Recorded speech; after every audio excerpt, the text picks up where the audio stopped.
Kamati kuu na halmashauri kuu zilikuwa na ajenda za jumla ambazo zilijadiliwa, na kati ya ajenda zilizojadiliwa leo kulikuwa na swala la nidhamu na maadili ambalo lilikuwa linamkabili mwanachama mwandamizi wa chama chetu, mjumbe wa kamati kuu na halmashauri kuu, ndugu Balozi Dr. Emmanuel Nchimbi.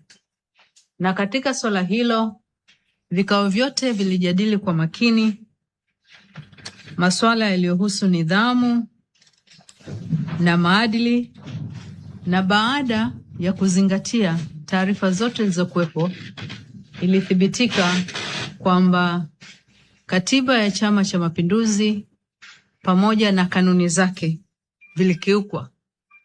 Kufuatia hayo, kwa kauli moja, halmashauri kuu ya Chama cha Mapinduzi ilipitisha uamuzi kwamba kutokana na mienendo iliyokiuka kanuni zetu zinazohusu nidhamu na maadili, ndugu Nchimbi afukuzwe uwanachama kwa mujibu wa kanuni zetu.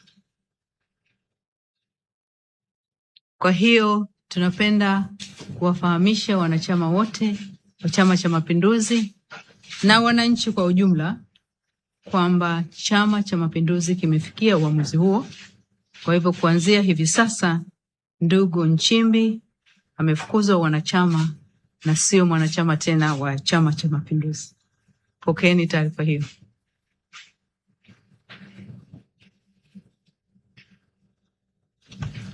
Tumemaliza.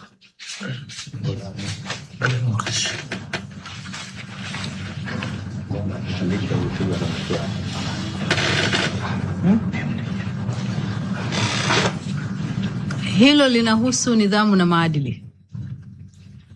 Lakini vile vile kuna uamuzi mwingine wa muhimu uliofanywa na halmashauri kuu ya CCM Taifa, na ni kupokea na kupitisha jina katika hatua ya awali ya mtu ambaye atapendekezwa kwa mujibu wa taratibu za katiba kuwa makamu wa rais wa Jamhuri ya Muungano wa Tanzania, na huyo ni ndugu Deogratius John Ndejembi.